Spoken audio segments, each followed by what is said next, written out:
For deeper analysis, we're joined by head of Palestine International Broadcast and senior journalist, Mr. Osama Nazzal, live from Jenin in the occupied West Bank. Thank you so much for being with us, Mr. Nazzal. Now, Israel says it warned civilians before striking the mosque in Gaza. How are Palestinians viewing these repeated attacks despite the ceasefire? It is Israel's policy of giving lies to the world, as Israel killed over 73,000 Palestinians in Gaza and still claims that it sends like warning signals before its bombs and its rockets fall over the heads of the Palestinians. And it destroyed a mosque. It is a worshipping place. It is a shrine. It has nothing to do with the war. It has nothing to do with the military things.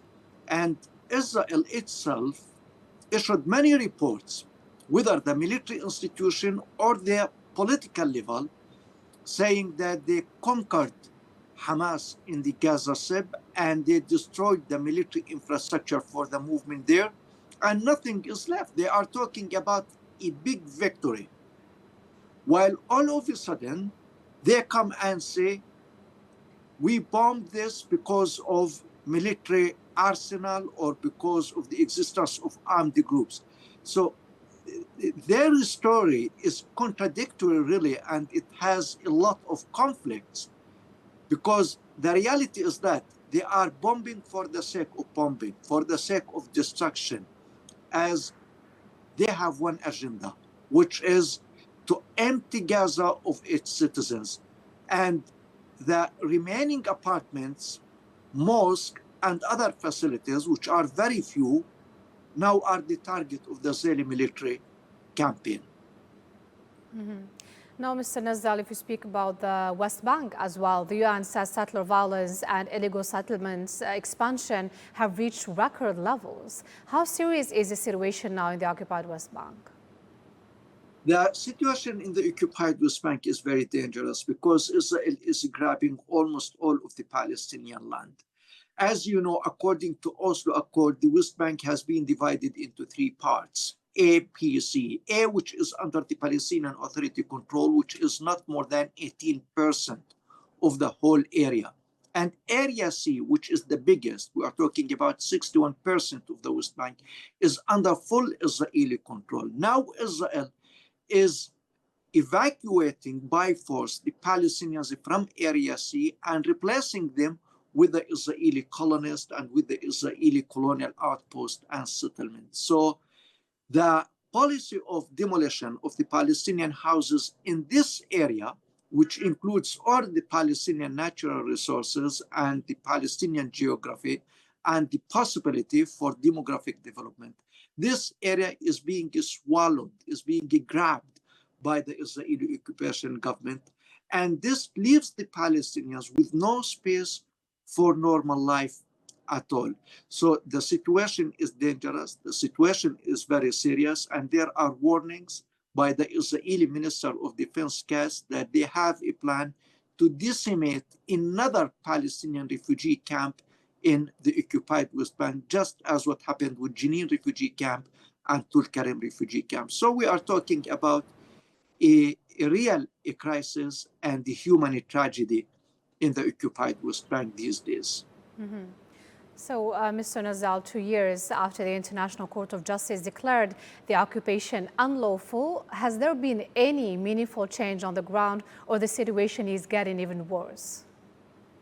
You know that the Israeli occupation, being supported by the American administration and other Western governments, really emptied the international bodies of their content and of their value. And whatever resolution is taken by any United Nations body, by the ICC or the ICJ or the Security Council, this decision is empty. It is hollow. Why? Because it is words without any mechanism for the implementation of this resolution or this rule. The ICJ issued its advisory opinion 2 years ago. The ICC called for the arrest of the Israeli Prime Minister Benjamin Netanyahu. Now he is enjoying his time in New York, in the United States. And all these resolutions are words without actions, hollow resolutions, because Israel still enjoys the impunity and the support from the American administration and other administrations.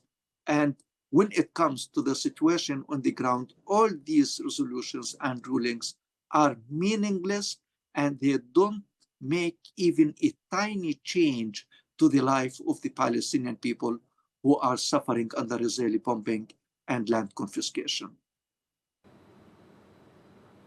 So with attacks continuing in both Gaza and the West Bank, what impact is this having on humanitarian conditions and also everyday life, civilian life of people there? Yeah, it has a lot of negative impact on the lives of every Palestinian citizen. When we talk about Gaza, Gaza is the hub of the tragedy, really. If anyone wants to understand what a human tragedy means, they should read about Gaza or watch Gaza, because the situation there is difficult to be described by words. We are talking about people who need medical care and they don't find it, people who need clean water and they don't find it, people who need food and they don't find it, because Gaza is completely besieged by the Israeli occupation and is still under the Israeli bombing. In the West Bank, the situation is not much different these days, because it's very difficult for the Palestinians in the West Bank to move it from one place to another. And we can say that the economic situation and the trade situation in the West Bank is completely paralyzed. People are in lines for hours and hours to move it from one village to another. People waiting in lines for a bottle of gasoline these days because the gas stations ran out of gasoline and other types of fuel. The situation is getting worse by the minute, and the Israeli military officials are threatening of evacuating by force some refugee camps in the West Bank, and some senior Israeli officials call on the Israeli government to make some Palestinian villages in the West Bank just like Rafah and Khan Yunis in Gaza. So, Mr. Nazzal, more than 60,000 children have lost at least one parent in Gaza. How should the international community react on the ground to end this tragedy, as we are here talking about the future of generations? The international community is impotent, really, and it's not going to do anything to Gaza as long as we have this international system. Who should do is the Arab and the Muslim world and the free people in the Western countries who used to get to the streets and demonstrate and protest against the Israeli Zionist regime. We need this voice now urgently in order to pressure the parliaments and the governments around the world to take a step forward and to pressure Israel to stop its genocidal war and its ethnic cleansing policies against the Palestinians.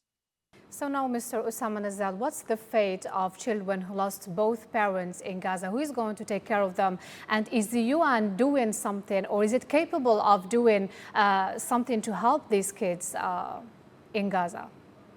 This is really now and going to be the long-term tragedy of the Palestinian people, as we are talking about thousands of unaccompanied children, according to the term of the United Nations. And the organizations that try to provide help for these children are not allowed to work in Gaza, as Israel almost ended the function of the UNRWA, which is the biggest United Nations organization in the occupied Palestinian territories, and at the same time put ban on more than 35 international and local organizations working for the help of these children and the civilians in general in Palestine. So the suffering of these children is increasing, and they are growing with this suffering. And I think that the conscience of the international community and the world must wake up and look for a solution for the tragedy and the catastrophe that they are going through. Mr. Osama Nazzal, thank you so much for being with us.